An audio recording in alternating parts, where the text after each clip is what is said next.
जब भी जो कहा गया है मोदी सरकार के द्वारा उसको यथार्थ पे उतारा गया है। उन्होंने खुद रिटर्न करे, मतलब खुद लिखे हैं अपने उसमें कि ये सजेशंस मैं टेक वो कर रही हूँ। तो झुग्गी की जो महिलाएं हैं वो भी बड़ी खुश हैं कि उनके लिए भी कैंटीन भी खुलेगी, 2500 रुपए जो भी है वो भी मिलेगा, क्योंकि ये मोदी सरकार है और गारंटी की सरकार है, सबका साथ सबका विकास, सबका प्रयास और सबके विश्वास वाली सरकार है। हमें भी अपने घर से करनी होगी, हमें अपनी बेटियों को नहीं बेटों को भी समझाना होगा। मॉडर्न के साथ साथ हमारे भारतीयता की पहचान को लेकर आगे बढ़ रही हैं और धर्म हम जब सिखा देंगे तो ये लव जिहाद और ये सब बच्चे इसमें पढ़ेंगे ही नहीं। दिल्ली में आम जनता के लिए दिल्ली सरकार बजट लाने से पहले जिस तरीके से यहाँ पे महिला मुख्यमंत्री रेखा गुप्ता ने महिलाओं के साथ एक बड़ी बैठक की, उसमें हम जानेंगे महिलाओं से कि जो बैठक हुई है उसमें क्या राय ली गई है। और जैसा कि बीजेपी ने कहा था कि हम बजट जो है वो महिला मुख्यमंत्री है, तो यहाँ की जनता से राय लेकर के ही बजट लेके आने वाले हैं। इसको लेकर के हमारे साथ जुड़ी है मैम, क्या क्या वहाँ पे वादे किए गए? सबसे पहले जय श्री राम। मेरा नाम टीनापुरी जिंदल है, मैं एक सामाजिक कार्यकर्ता हूँ और माँ पार्वती फाउंडेशन चलाती हूँ मैं। सबसे पहले मैं आभार व्यक्त करती हूँ हमारी वर्तमान मुख्यमंत्री श्रीमती रेखा गुप्ता जी का, जिन्होंने एक बहुमूल्य समय निकालकर महिलाओं की भागीदारी को सुनिश्चित करने के लिए आज ये बैठक बुलाई। इस संगठनात्मक बैठक का उद्देश्य था अपेक्षाएं जो कि एक महिला वर्ग को है इस बजट से, और महिलाओं के सुझाव कि इस बजट को किस प्रकार से चलाया जा सकता है। तो विषय आज का यही था, सुझाव एवं अपेक्षाएं बजट से। तो इसमें सभी जितने भी ग्रुप थे, सेल्फ हेल्पिंग ग्रुप थे, कुछ एनजीओ की महिला प्रतिनिधित्व थी, कुछ सेल्फ हेल्पिंग ग्रुप की महिला प्रतिनिधित्व थी, कुछ सामाजिक कार्यकर्ता थी, कुछ पत्रकार थी। तो सभी का मिला जुला एक प्रतिक्रिया ली गई कि किस प्रकार से बजट को सुचारू रूप से चलाया जा सकता है और इसके निमित्त क्या क्या अपेक्षाएं हैं। रेखा गुप्ता जी ने, हमारी माननीय मुख्यमंत्री ने ये आश्वासन दिया है कि जो भी अपेक्षाएं महिला वर्ग को इस बजट से हैं वे पूरी की जाएंगी और उनके सुझावों को ध्यान में रखकर ही इस बजट का निर्माण किया जाएगा और इसे पेश किया जाएगा, क्योंकि ये दिल्ली सरकार का पहला बजट है। तो महिलाएं, क्योंकि हमारी मुख्यमंत्री महिला है, हमारी जो फाइनेंस मिनिस्टर हैं वो एक महिला हैं, हमारी राष्ट्रपति एक महिला है। मैं धन्यवाद करती हूँ कि महिलाओं को इतना सम्मान देने के लिए मोदी जी का, और मैं इस वर्ग को ध्यान में रखते हुए जो आज का संगठनात्मक बैठक की गई, इसमें जैसे छोटी छोटी चीज़ों को ध्यान में रखा गया कि एक घरेलू महिला जो है वो किस नज़रिए से इसमें बदलाव चाहती है, क्या उसकी अपेक्षाएं हैं इस बजट से, और एक जो कि कार्यरत है महिला और जो एक निम्न वर्ग में जहाँ पे उसके पास कोई रोजगार ही नहीं है, वह किस प्रकार से इस बजट को देखती है और उसकी क्या अपेक्षाएं हैं। यहाँ पे घरेलू सिलेंडर से लेकर के रोजमर्रा की चीज़ें, बच्चों की स्कूल, और एक जो कि अकेले एक महिला सफ़र कर रही है पति के जाने के बाद, उसकी समस्याओं तक को लिया गया। महिला सुरक्षा के विषय पर भी बात रखी गई। तो कुल मिलाकर के ये मिली जुली प्रतिक्रियाएँ आज महिला संगठन ने अपनी दी हैं और काफी गहन चिंतन और विचार विमर्श इस गोष्ठी में हुआ। और हम आशा करते हैं महिला वर्ग, ये समाज, महिला का जहाँ पे 33% जो है प्रतिनिधित्व की बात की जा रही है, वहाँ पर महिलाओं की ये जितनी भी भागीदारी आज उपस्थित हुई है उसको ध्यान में रखते हुए एक उच्चतम बजट का निर्माण किया जाएगा और इन अपेक्षाओं और सुझावों को पूर्ण किया जाएगा, ऐसा मैं समझती हूँ। जय श्री राम, धन्यवाद। ये बताइए, महिलाओं को जो 2500 रुपए देने का जो वादा किया गया था उसको लेकर के क्या आगे की रणनीति है और किस तरीके की महिलाओं के साथ जो मीटिंग हुई उसमें क्या ऐलान हुआ? जी बिल्कुल, देखिए प्रत्यक्ष को प्रमाण की आवश्यकता नहीं होती है। आगामी 8 मार्च को जबकि अंतर्राष्ट्रीय महिला दिवस है, उस उपलक्ष्य में इस महिला ऐप को लॉन्च किया जाएगा और जबकि 5 से 11 हज़ार महिलाओं की संख्या वहां पे उपस्थित रहने वाली है। क्योंकि देखिए ये 2500 रुपये देना जो कहा वो किया, जब भी जो कहा गया है मोदी सरकार के द्वारा उसको यथार्थ पे उतारा गया है। देर सवेर भले ही हो, क्योंकि सिस्टम में काम करने के लिए आपको थोड़ा समय लगता है। तो ये सबको दिए जाएंगे, जिन महिलाओं को इसकी आवश्यकता है वह 2500 रुपये उनके खाते में अवश्य ही चाहिए। जी जी जी, धन्यवाद। बजट को लेकर के जिस तरीके से सीएम रेखा गुप्ता ने महिलाओं के साथ एक बैठक की है, उसमें हमारे साथ और भी महिलाएं हैं, इनसे हम जानेंगे कि क्या बड़ी बैठक में बड़ी बातें क्या निकल के सामने आई, महिलाओं के लिए क्या मतलब निर्णय लेने वाले हैं निर्णय लेने वाली सरकार। मैं एडवोकेट पूजा दुआ। आज में बेसिकली बहुत सारी एनजीओज ने जो कंसर्न उठाया वो वुमेन सेफ्टी के लिए उठाया कि लेट नाइट में कैसे वुमेन सेफ्टी के लिए क्या क्या ड्राइव लेनी चाहिए और क्या क्या होना चाहिए, कैसे गर्ल्स को एडुकेट करना चाहिए एआई के ऊपर, उन सब चीज़ों पे प्रोविजंस लिए गए, सब सारे सुझाव लिए गए, सजेशंस लिए गए, ओरली लिए गए। उन्होंने खुद रिटर्न करे, मतलब खुद लिखे हैं अपने उसमें कि ये सजेशंस मैं टेक ओवर कर रही हूँ और अपकमिंग बजट में मैं इसके हिसाब से आपका सारा जो भी नया बजट बनेगा सबको ध्यान रखते हुए बनेगा।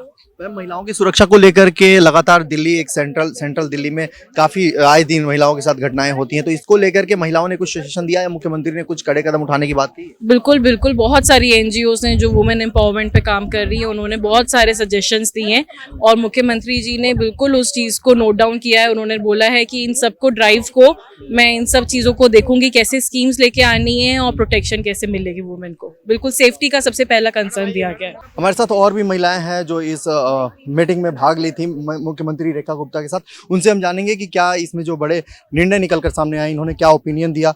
मैम, स्वागत है आपका न्यूज़ फर्स्ट इंडिया पे। अभी आप लोगों ने मुख्यमंत्री जी के साथ जो आपकी बैठक थी, इसमें क्या बड़े निर्णय हुए? इसमें बहुत सारे निर्णय लेने बाकी हैं, क्योंकि महिलाओं ने अपने सुझाव दिए हैं, जो भी उनकी मन की बातें थी, जो उनकी व्यथा थी महिलाओं की, जो उनकी प्रॉब्लम्स थी, जो पिछली सरकारों ने पूरी नहीं की थी, वो अब पूरी होने जा रही है। और हर महिला ये सोच रही है कि हम ही सीएम बने हैं, क्योंकि ये खुशी की लहर है महिलाओं में। देश की राजधानी दिल्ली है और दिल्ली एक दिल के समान है, और उस दिल की जो रानी बनी है वो रेखा गुप्ता जी है। और महिलाओं ने खुलकर अपने विचार व्यक्त किए, जिसमें सुरक्षा को लेकर, जिसमें किचन को लेकर, जिसमें बजट को लेकर, जिसमें कि जो बच्चे अकेले रहते हैं घर में, जिनकी माँ बाप काम पर जाते हैं, उनके लिए सुझाव दिए गए कि वो कैसे रहें। जो बूढ़े लोग हैं, जो विधवा महिलाएं हैं, उनके लिए सुझाव आए हैं, शौचालयों के लिए सुझाव आए हैं, सिक्योरिटी के लिए आए हैं। बहुत सारे तमाम मुद्दों पर बात की गई और अब देखते हैं इन चीज़ों को हम कैसे इम्प्लीमेंट करेंगे। ये सरकार बता दें कि जो सामान्य घर में जो महिलाएं होती हैं, उनको किचन से ज़्यादा वो होती है कि सरकार कुछ ऐसी बजट लेके आए जिससे हमारे रोजमर्रा की जो जरूरतें हैं वो पूरी हैं। ऐसे क्या कुछ सुझाव दिए गए और क्या? हाँ, महिलाओं ने ऐसे भी सुझाव दिए कि जो हमारी किचन है उनमें मसालों के रेट कम हो, उनमें चीनी के रेट कम हो, और मसालों में जो मिलावटें आ रही हैं, ऐसे जो लोग भ्रष्टाचार कर रहे हैं, उनको भी पकड़ा जाए।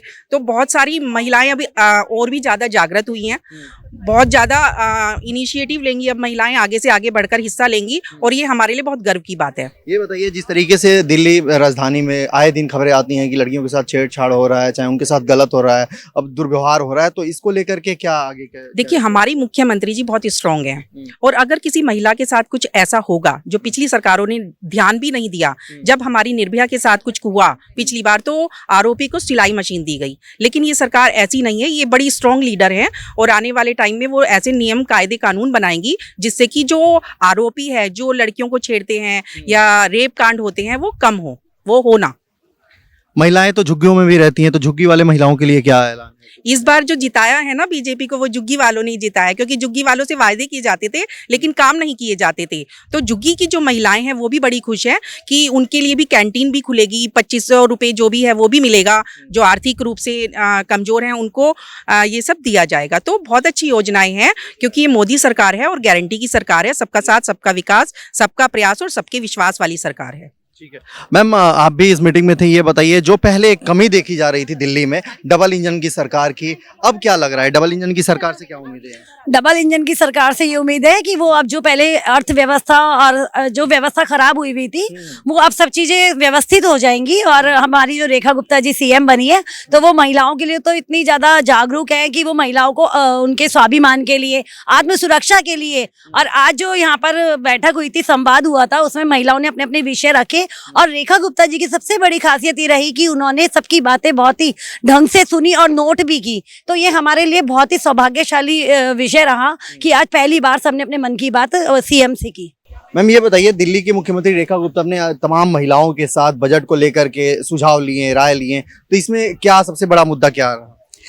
सबसे ज्यादा बड़ा मुद्दा जो इसमें था वो ह्यूमन सिक्योरिटी का था, प्लस ह्यूमन डेवलपमेंट का था, और मेन मुद्दा ये था। लेकिन जो मुझे रेखा गुप्ता जी की तरफ से एज ए सीएम जो उन्होंने कहा कि मुख्यमंत्री मैं नहीं, आप सब हो, मैं ऊपर लेवल पे संभालती हूँ, आप लोग अपने घर से और अपने कॉलोनियों से स्टार्ट करो।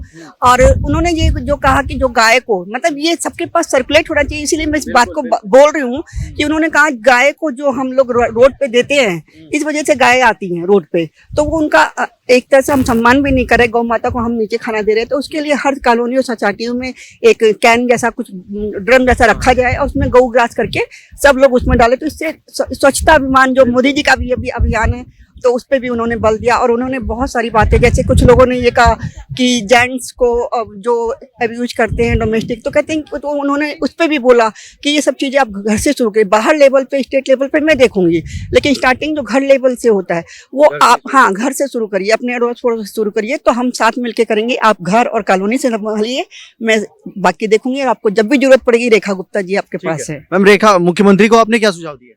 मुख्यमंत्री को हमने सुझाव दिए है कि जो वर्क प्लेस में सेक्सुअल हरासमेंट होता है उस रिगार्ड में भी लॉ बने, बिकॉज मैं खुद पर्सनली लॉयर हूँ, मेरा नाम निशा गर्ग है, और ये केसेस हम रोज देखते हैं डोमेस्टिक वायलेंस के और ये सब चीजें। इस बात पे रेखा गुप्ता जी ने बहुत अच्छा सुझाव दिया। उन्होंने कहा ये शुरुआत वो तो करेंगे, लॉ आएंगे, हमें भी अपने घर से करनी होगी, हमें अपनी बेटियों को नहीं बेटों को भी समझाना होगा, उन्हें शिक्षा देनी होगी कि ये डोमेस्टिक वायलेंस क्या होता है और लेडीज के साथ कैसे बिहेव करना चाहिए, अपने मित्र के साथ, हम सबके साथ। और सबसे खास बात जो रेखा गुप्ता जी ने कही कि हम सब मुख्यमंत्री हैं यहाँ पे, सिर्फ वो नहीं कि जितनी लेडीज हैं वो सब मुख्यमंत्री, और सब में ये कैलिबर है कि वो कुछ कर दिखाएं, तो हमें घर से ही शुरुआत करनी होगी, उनका ये कहना था। और हमने और भी सुझाव उन्हें दिए हैं, जैसे कि जनरली लेडीज के साथ ये प्रॉब्लम रहती है कि वो घर से बाहर नहीं निकल पाती हैं, तो कुछ ऐसा बनाया जाए, गवर्नमेंट ऐसी स्कीम बनाए, आजकल तो हर चीज टेक्नोलॉजी बेस्ड है, ऑनलाइन है, तो ऐसी ऑनलाइन स्कीम्स निकालें या जॉब्स निकालें जो घर बैठे महिलाएं कर पाएं, अपने बच्चे परिवार को संभालते हुए उसके साथ ही वो काम भी कर पाएं, क्योंकि छोटे मोटे कामों के लिए आजकल हमारा समाज लेडीज को अलाउ नहीं करता कि वो बाहर जाएं, या घर से भी कुछ कर रही है तो नहीं करते। लेकिन अगर वहीं सरकार की तरफ से कोई पहल होगी तो परिवार समाज सब समझते हैं, सब उनकी महिलाओं के रोजगार के लिए छोटे छोटे उपक्रम स्टार्ट किए गए हैं और लोन उनकी सुविधा।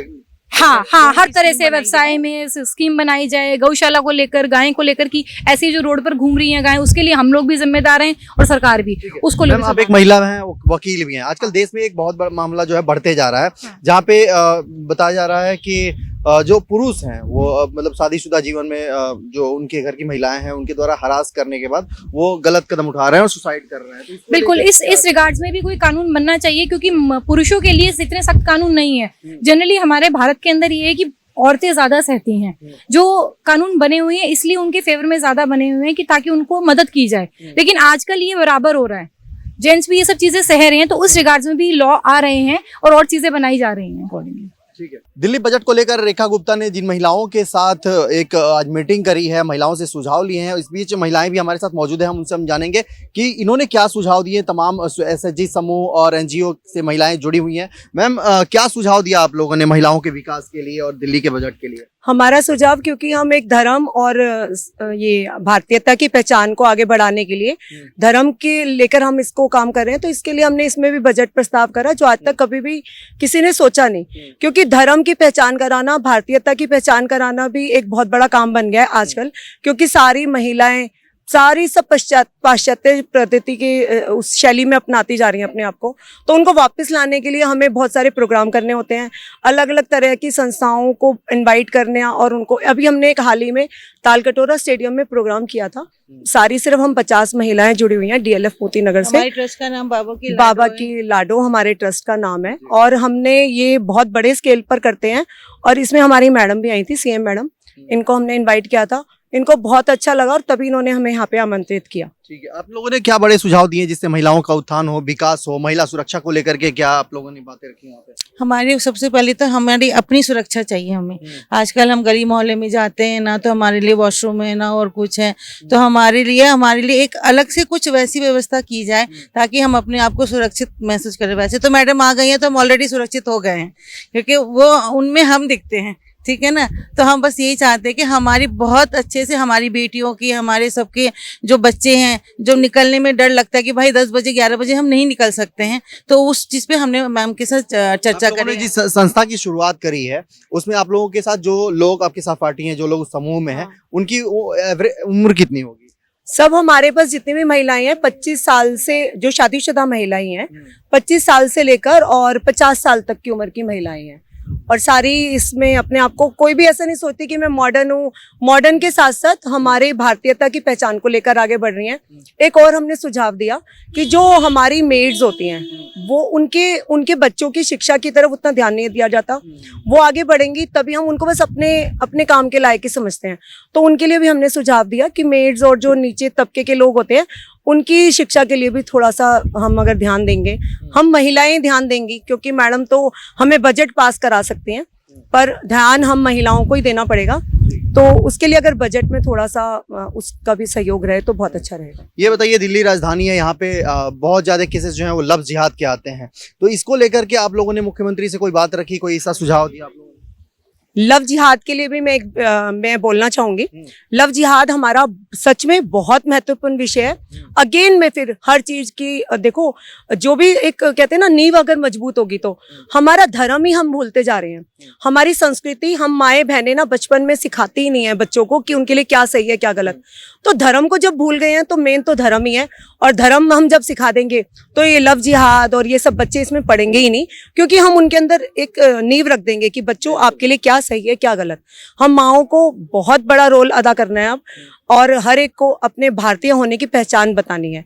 और मोदी जी इसमें हम लोगों को बहुत अच्छी सीख दे रहे हैं। अभी जो कुंभ हुआ उसमें हम लोगों ने जो सीखा उसी को हम अपने आगे बढ़ाएंगे तो हमारे लिए बहुत बढ़िया रहेगा। ठीक है मैम, रोजगार के लिए आप लोगों ने कुछ सुझाव दिए मुख्यमंत्री जी को? महिलाओं को रोजगार मिले, महिलाएं जो घर से नहीं निकल पाती उनके विकास के लिए क्या मतलब कुछ सुझाव दिए हो? हाँ, लेडीज को लघु उद्योग की व्यवस्था होनी चाहिए, ताकि लेडीज एक छोटे से जो बड़े स्केल पे काम नहीं कर सकती लेडीज, तो कम से कम एटलीस्ट छोटे स्केल पे तो काम करें ना। और छोटे स्केल पे भी काम करने के लिए हमें उसके लिए कुछ अमाउंट्स की भी नीड होती है, क्योंकि उसके बिना तो बिना अमाउंट्स के तो कोई काम हो ही नहीं सकता ना। सहायता राशि तो, और जैसे स्लम एरिया में हम जाते हैं, अभी हमारी संस्था का प्रोग्राम था बाबा की लाडो का, तो हमारे पास प्रसाद बहुत सारा था, तो हमने उसको स्लम एरियाज में बांटा, अंध विद्यालय में बांटा, तो वहाँ लेके लोग उसको बहुत खुश हुए। तो उनके लिए उस प्रसाद की भी बहुत महत्वता थी। तो गरीब कन्याओं की शादियों के लिए भी हमने सोचा है, आगे भगवान ने चाहा तो हम उस चीज़ को आगे फॉलो अप करेंगे।